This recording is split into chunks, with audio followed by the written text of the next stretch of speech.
Welcome to a new adventure in the Storyophonic universe. Because we are so proud of the guests who joined us in our 5th production season, we've decided to share some choice conversational segments from each of our 9 interview subjects. Across a breadth of sonic symmetry, these guests are distinguished songwriters, artists, producers, mastering and mixing engineers, record, publishing, and film executives, and an industry leader in the design and manufacture of audio equipment. What unites this lively roster, aside from their award-winning accomplishments and propensity for conversation, is their sheer devotion to their art and craft. We hope that these words will resonate with your music-loving soul as well.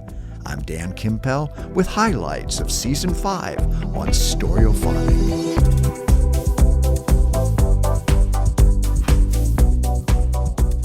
Two multiple Grammy Award winners, producer Cheryl Pavelski and mastering engineer Michael Graves, joined us in a spirited conversation about Written in Their Soul, the Stax songwriter demos.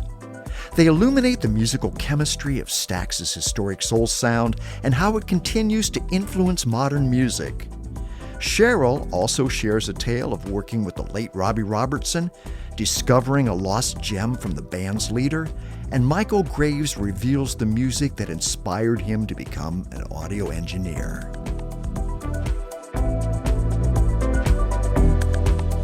Where do you hear the echoes of the Stax project in current music? What artists do you hear that exemplify that energy? Oh boy, so many places. I mean, the new Andre, is it Andre 3000? Yeah.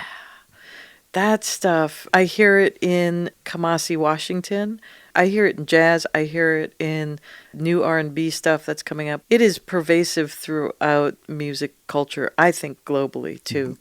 What do you hear, Michael? Well, I was going to add on to that. I do a lot of historical work with from West Africa, East and West Africa, South America, a lot of soul and funk stuff from the 70s and 80s. It is all over that. Yeah. It's everywhere. And that's the thing. I mean, if Stax was affecting other territories in the 60s and 70s, which it is global, right? Because that just got baked in throughout the years. I think there's so much happening in jazz and soul and R&B and pop music that is straight out of the Stax playbook. Tell me a song that changed your life when you were living in Milwaukee as a young person. Oh, boy. Well, do you want a story here on Storyophonic? Sure. Okay. Well, I relayed this at AES, I think. In 1976, there was a single released by the band, and it was a song called Twilight. And it was a song that came out of the Northern Lights Southern Cross album sessions that had sort of been an outtake. But it was released as a single when they put out the Best of the Band, when it was clear that there wasn't going to be any more band records and they were going to do this Last Waltz thing and all this other stuff. But I heard Twilight, and again, just like we talked about with the Stax project, I heard the essence of a song, but I didn't like the song. I loved the lyrics to the song, and I loved the sentiment of the song, but the song was improperly executed and produced, said my 10-year-old brain. And so you flash forward, I'm working at Capitol Records in the 90s, and I have the wonderful occasion to meet and work with Robbie starting in the mid-90s. And we were working on all the reissues. And I said to him, what is with Twilight? It feels like it was a miss. It was a swing and a miss, man. It felt like it had a cocaine sheen on it. And and he said, that's accurate. And I said, well, is there a straight ahead rock version of it? Because it kind of had this sort of faux reggae thing on it. And he said, yeah. And so I went away and I found that, and I'm like, it's not good. And they were trying out different vocalists on it because they had so many great vocalists in the band. So the straight ahead one didn't quite get it either. But then I started listening to Robbie's Storage Facilities cassettes. And I found a version of the song where somebody, you hear play and record go down, somebody lights a cigarette, puts a cigarette lighter on the piano, and Robbie, by himself, very quietly, plays Twilight. And it captured the essence of the song. And we wound up putting it on the box set. And then it had a further life because Robbie sent it to Jerry Lee Lewis when Jerry Lee was looking for songs to cut on his Last Man Standing record. And it changed my professional life, but it changed my professional life when I was 10 in Milwaukee. And, I bought that single back then, and I still have it. It taught me two things. Always trust my gut, and always listen to the end of the tape, because that version of Twilight was on the B-side of a cassette all the way at the end. Another thing that would have been thrown away had, somebody not listened all the way to the end of that cassette. So more than changing my life, it changed my professional life, which changed my life. So I hate to equivocate and add to your story, but that's my answer. I love it. Michael, a song that changed your life. Mine's not nearly as cool, and I'm probably thinking it's probably something I'm missing. But what first comes to mind is, I was a kid in New Braunfels, Texas, in the middle of Texas, and it limited funds, so I only could have so many records. But so you would listen to same stuff over and over again. But I have this distinct memory of listening to my Walkman with I forgot which Big Country album. I think it was probably the second Big Country album. But it was the first time that I started to dissect the different instruments in a recording, and it was the drums, Mark Brzezicki's drums. If you know Big Country, they're very melodic. It's a very prominent part of the recording, and I started listening to the same song. I'd rewind it, and then I was just focus on the drums. And rewind it again, focus on the guitar, because there was always kind of cool stuff happening with that Ebo he was doing with the guitar, and then the vocals, and I was sort of just focusing on the different elements, and I had no idea about multi-tracking. I thought everybody just went into a room and recorded, but I really started to dissect things then. One more question, and it's got a one-word response. What's your spirit animal?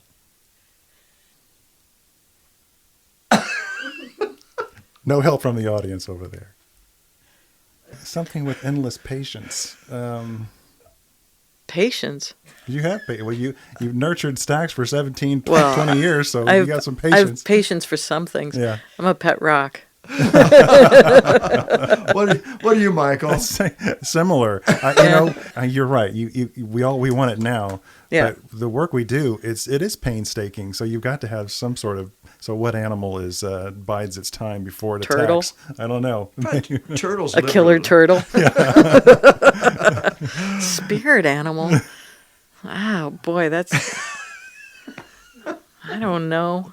We wait in the tall grass. Yeah. That's right. I'm a viper. I don't know. We're not animals at all. Okay. We did a remote recording at Larrabee Studios with 17-time Grammy Award-winning mix engineer Manny Marroquin. He told us about two artists he met early on in their careers, a 17-year-old Alicia Keys, who brought home an essential truth of emotion versus perfection. He also talks about Bruno Mars and the onstage brilliance he witnessed at a small club on Fairfax Avenue in Los Angeles. How do you stay current? I think it's a state of mind, right? So, quick story. I want to say 20 years ago, 18 years ago, first time I met Alicia Keys in New York. First song, Jane Doe, I remember this song, with Brian McKnight. I mixed the song. She comes in around 8, 9. First time I met her, new artist. I play her the mix. She loved it. She's like, oh my gosh, this is great. This first song, this is the beginning of an amazing, artist mix a relationship. She goes, hey, I love it, but there's something on my vocal. There's something that I can't, I can't pick up. So I look at, the channel strip, everything I'm like, oh, how about this? And I would pop the EQ out. No, put it back in. Okay, how about this? So I would take things off, and she's like, no, everything's fine. I love the way it sounds. And I remember that the first thing I would do when I came in, if I heard a funny flat or sharp note, I would fix it, just out of habit. And we had the H3000, the Eventize. That was our auto-tune, right? And we pitch it and then punch, pitch, punch, pitch, punch, right? And that nowadays it's just auto-tune, right? Oh, you kids have it so easy. And I forgot that I had corrected, in my opinion, some notes. And I said, oh, well, not that I was trying to keep it from her. I'm like, oh, I remember there was a couple of notes that I corrected. Let me play you the ones without, because we always have the main one, the untreated one. And she listens to it. She says, no, that's it. That's what I want. And then the 17-year-old girl teaches me one of the biggest lessons of my life. This kid teaches me that. She goes, look, when I sing to my audience, I want them to feel like I'm having a conversation with them. I don't speak perfect English, so therefore I want my imperfections. I was like, wow, just blew my mind, right? And I took that and I apply it to every mix today, where I don't want to sound perfect. I want to sound like it's, from the heart. And going to your question is like, how do you keep current, right? I listen for imperfections, and that I feel that in a way keeps you current. You're not searching for perfection.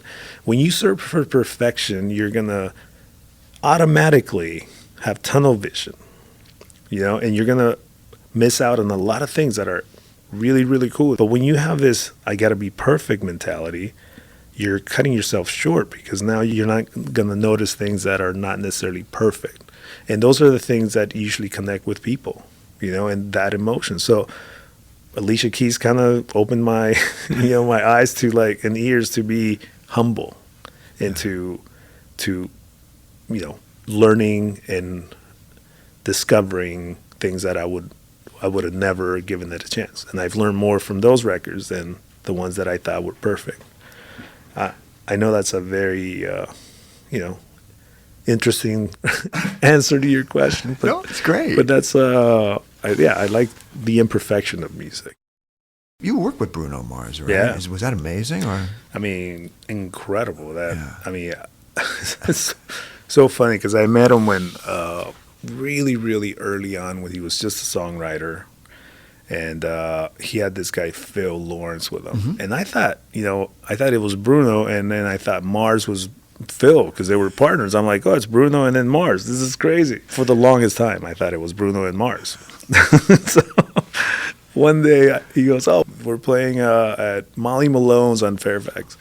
So I'm like, I go see them, and there's like maybe 10 people.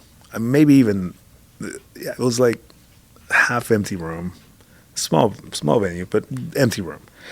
After the show, we're outside. He's smoking a cigarette. He's like, man, you can tell he's disappointed that more people did show up.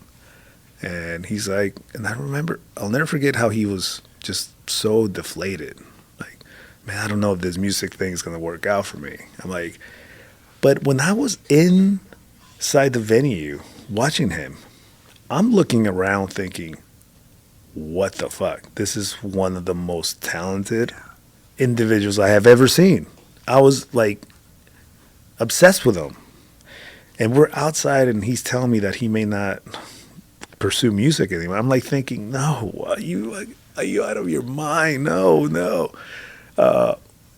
Long story short, a few weeks go by, and I see him on the parking lot here in Larrabee. We had a session here, writing session. And he goes, hey, man, remember I was telling you I was going to quit the music industry? I'm like, yeah. It's like, I just got signed. Atlantic just signed me as an artist. I'm like, no shit. Well, congrats. See, that's it, man. It's all gravy from here. And then, then he became Bruno Mars. So it's crazy how someone like him almost gave up. And now you happen to think he's top 5 most talented artists that I've worked with, seeing him in action, it's genius moments, and I'm just thankful just to be in the room, just to, be a witness, be a fly on the wall, how this guy's mind works. If multi-hyphenate songwriter, producer, arranger, and manager Darryl Brown had an alternative career, odds are he might be barking up another tree. He tells us about his connection to a traditional hymn and how the song's message resonated in an emotional epiphany. Also, the strangest place he's ever heard one of his songs and what artist he'd love to hear singing his melodies and lyrics. Obviously, you do many things within the musical realm. However, if you had an alternative career to music, what would that career be? Animal rescue farm. There you go. There you go. And you are the owner of a Doberman, is Two correct? Dobermans. Two Dobermans, Yeah. correct. Grew up on a horse farm, that kind of stuff. So I would definitely help animals. We love animals. What song changed your life that you didn't write? What song changed your life? Amazing Grace. But not when I first heard it. Amazing Grace.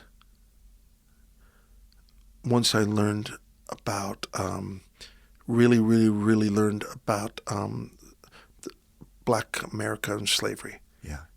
And then I heard about call and response and how that's when I really heard the birthplace of American music.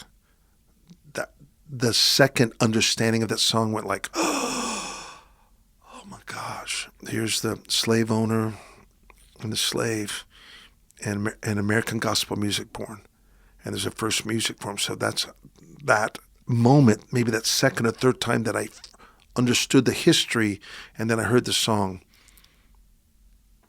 that changed me.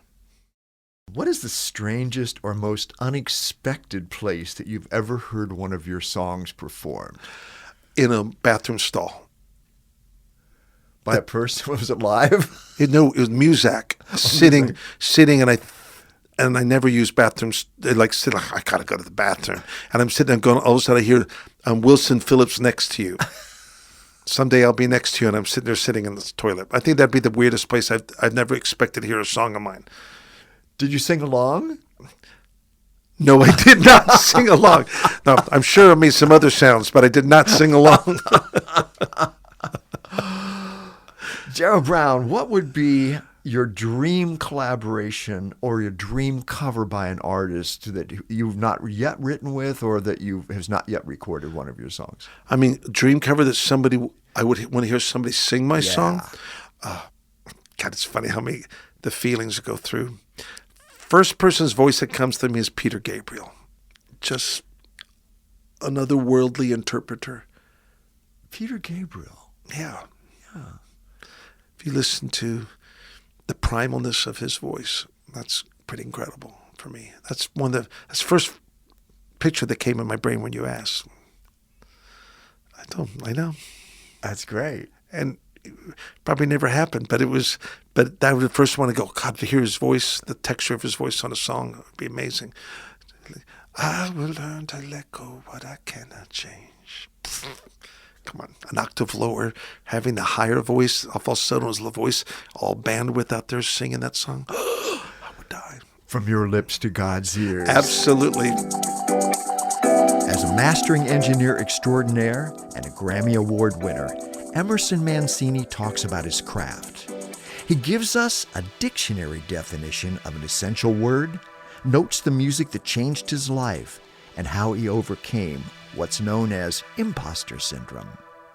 I've got to ask this. How long does it take typically to master a record? And then how many of them can you do in a week? That's a good question too, because mastering takes a lot less time than mixing. So sort of by nature, the volume of music that I can work on is significantly higher than that of, I think the rule of thumb that I heard at some point in my career was that on average it takes between 10 to 12 hours to mix a song.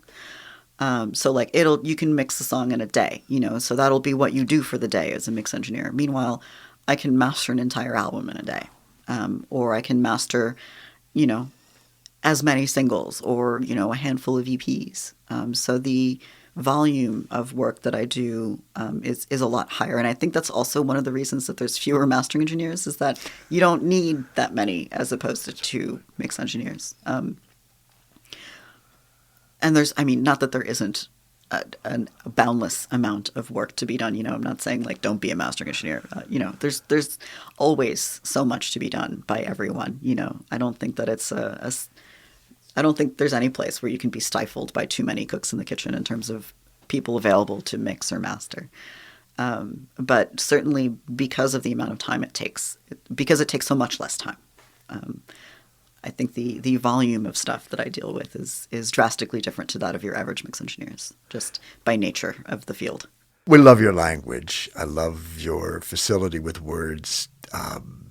Can you give me a definition of the word ineffable? Oh, I sure can.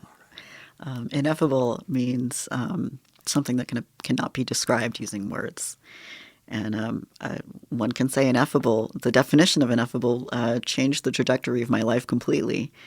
When I was in high school, I was trying to figure out what I wanted to do with my life. And writing had always been not only the thing that I knew I was supposed to do, but everybody around me knew it too. And I was really passionate about writing. I was really passionate about music. I was really passionate about theater. I'm terminally existentialist. And so to me, there's no purpose to existing or life or anything else. So we have to make our own purpose. And so I made my purpose art, storytelling. The stories that we tell are what I think are transcendent of our own lives, transcendent of humanity. It's kind of our redeeming quality as humans that are so destructive. We also create these really beautiful things that help us cope with being alive, with not being alive, with the passage of time, with love, with everything. And so I was really focused on the power of art as a young person. And one day I, thinking to myself, well, I'm going to be a writer. I'm going to write novels. I walked into a songwriting course, and this professor walked in and grinned at all of us. And he just said, ineffable. Ineffable means something that cannot be described using words.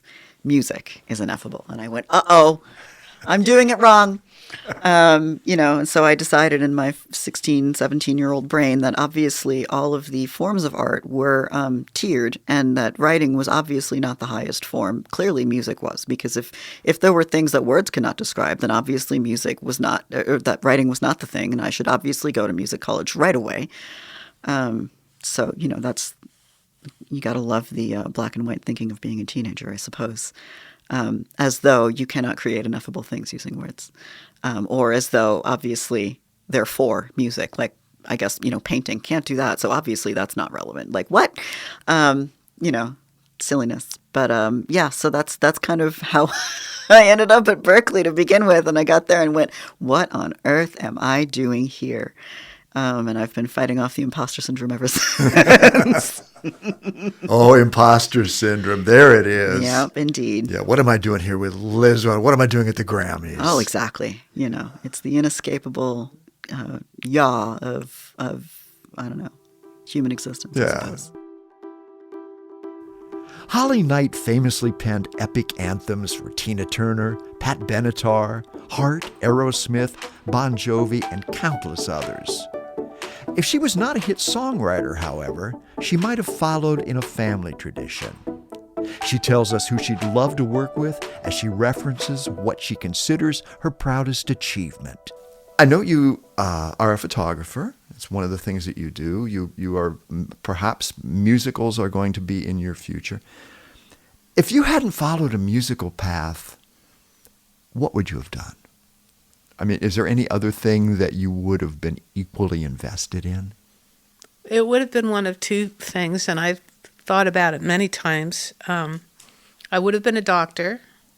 My father's a doctor, or was a doctor. My grandparents were eye surgeons. I guess, I had two sons, and you know how you have to constantly take care of them and taking into whether it's boys or girls. When you're a parent, you go to doctors a lot, and so many times I learned things as I went, and I'm not scared of blood, so I would definitely have been a doctor. Probably like a heart surgeon. I have written so many songs with the word heart in it, like Hanging on a Heart Attack. So, as corny as that sounds, yeah. And then the other one would have been to be probably like a high-end decorator, because I love home and decorating. I would have been like one of those people that studied like 3 or 4 European languages and had warehouses full of things that I collected as I went around the world. And I love that. Are there any artists who have not yet recorded one of your songs that you would love to have record one of your God, songs? yes. Oh my God. It's a list. But I would say at the top would be Lady Gaga, Halsey, Adele, definitely Dua Lipa. I mean, they're big artists now. But as far as they're not so unknown. I love the band. I don't know if you know them. They're called Maneskin. They're a rock band. Mm-hmm. Would love to work with them. As far as men, I would love to work with Nine Inch Nails on any level, whether it's film or music, just because I just have so much respect for Trent Reznor. And Bruno Mars, love to work with him. Yeah. So it's sort of a little bit of everything from, I think like Dua Lipa is like the Donna Summer of our time, And Maneskin is like the next big rock group. And so I like to dip my feet in lots of different genres. I always have. I've written for R&B artists. I've written for people like Chaka Khan.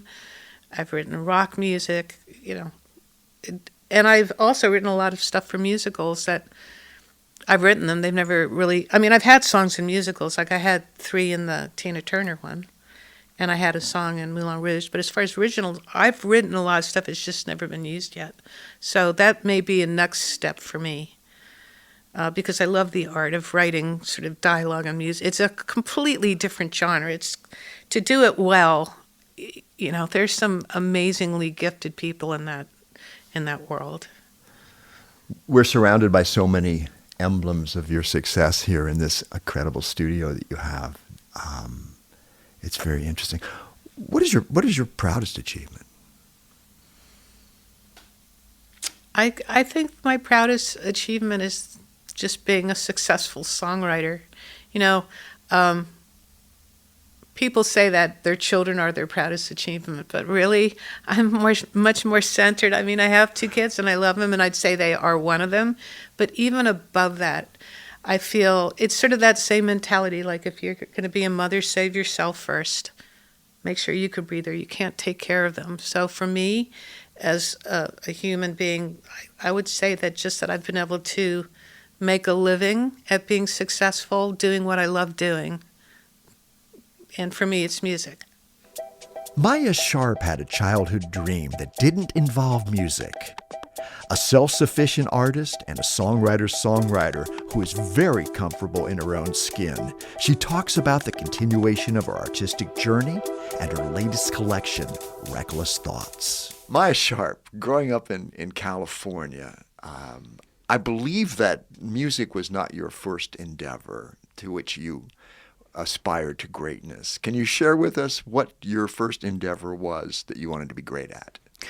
My very first childhood dream was to be the first woman in the major leagues. I started to play baseball here at the Van Nuys Sherman Oaks Park when I was 5 and played it all the way through high school. And then I played on some softball teams. Yeah, so I thought... by that time I was already into music, but yeah, the very first thing that I thought I was going to be, I wonder if it's too late. Do you think it's too late? No, it's never too late. Okay. You produce your own vocals? Is that correct? Oh yeah. Really? I want the time and space and, the darkness and the chance to come back. And I don't want a clock. Wow. Yeah. I've done that. It's fine. But there's something else that I can find when I'm kind of alone. And more power to you. I can't produce a voiceover. Well, I just get really neurotic. I didn't say I don't get neurotic. Just that You're a songwriter. They're not neurotic. But I'm less and less so. Like that's another thing that has shifted for sure. I'm more likely to just like, oh, that third one sounds real, instead of that 13th one is more right on the pitch and right on the this or right on the that. Like, no, the third one sounds like it might reach humans. Back again to like what is human and what is angelic and some things that are perfect. Well, you've addressed that in song before, Yeah. You're right. I have. Yeah. Wow, you're getting so wise here. Well, I don't know about that. I'm always en route for sure. Ivana Manley is a hands-on creator of pro audio equipment, overseeing the creation of technology from Manley Laboratories for major recording studios worldwide. She shares special pride in her professional accomplishments on her way to becoming the self-proclaimed tube chick. Ivana Manley, you get to use so many tools in your endeavor.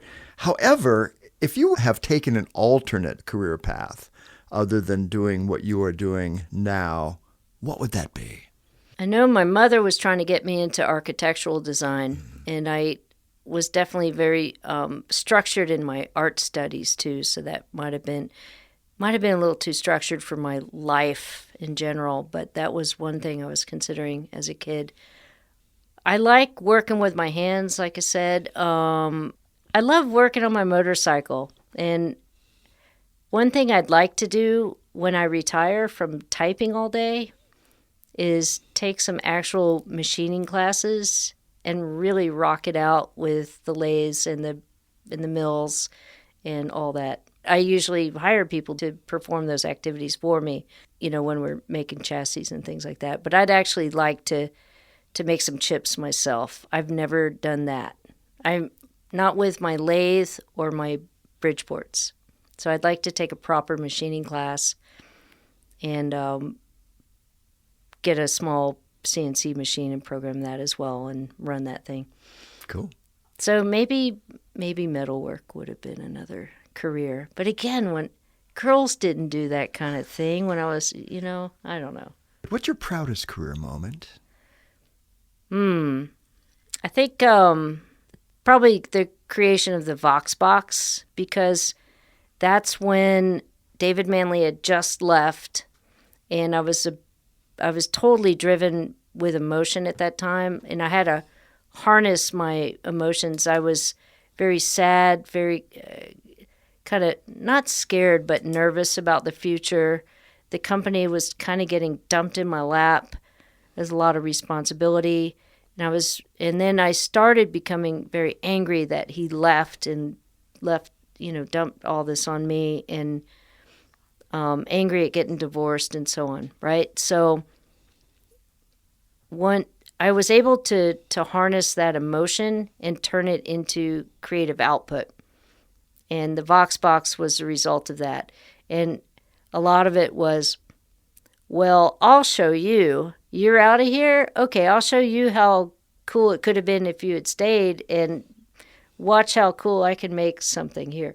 So it was definitely like a bragging effort to just kick ass with my first solo product design.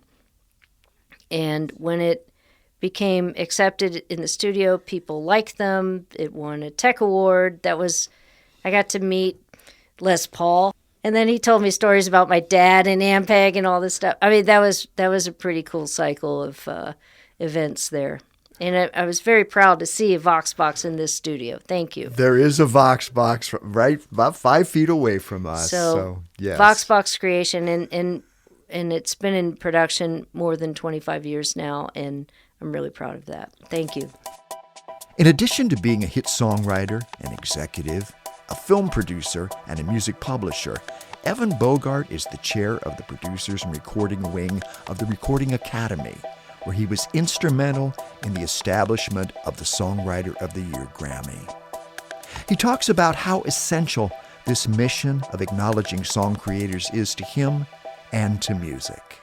The things that you have seen especially in artists and writers and producers, like you saw somebody doing kind of almost like weird novelty music, and you saw them as a pop writer producer, Ricky Reed, ZZ Ward, plucked from the wilds of the Northwest, has become a touring recording artist. Yeah, more from the mainstream. It's just very interesting that you see these things. There are things that sometimes I hear and feel that I just know in my heart that will work or could be something.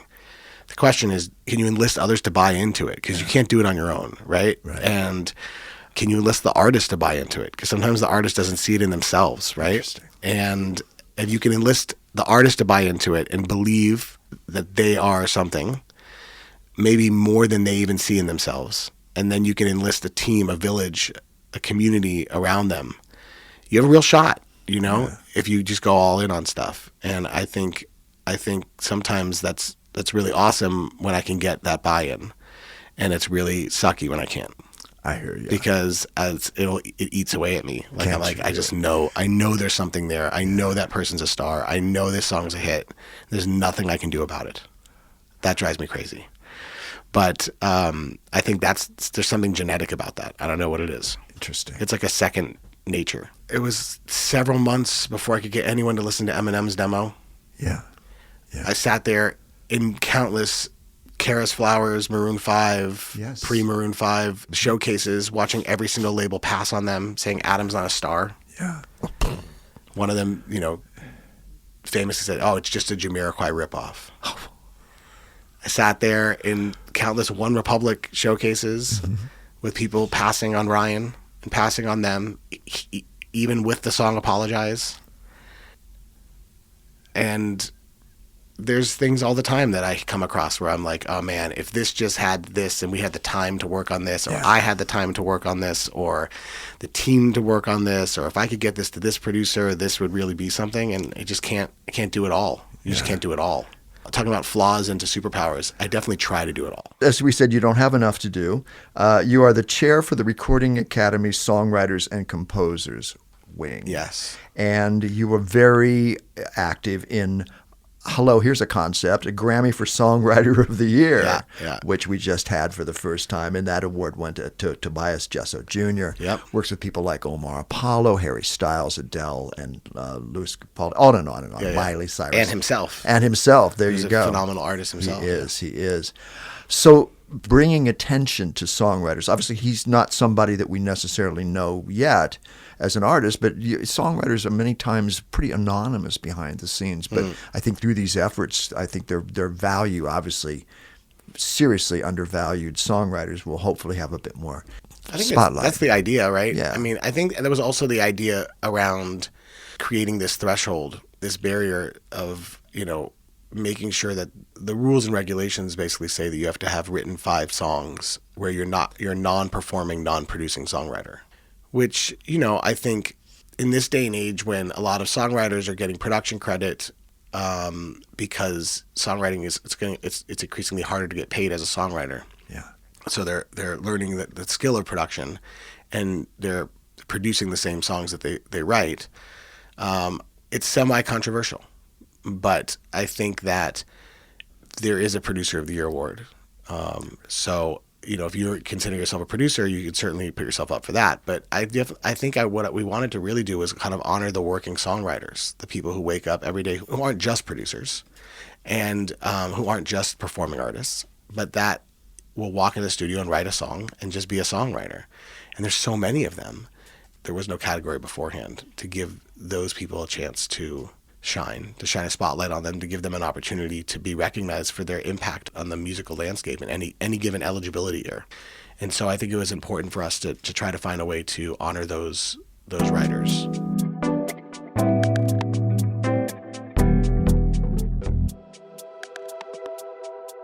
Thanks for listening to the highlights of Storyophonic Season 5. Our shows are recorded, produced, and mixed by Lindsay Tomasic. Kim Strand is our production director. Our theme song is by Data Light Mind. Please subscribe to the podcast, like us, and listen to past episodes, and of course, what's upcoming for Season 6. I'm Dan Kimpel on Storyophonic.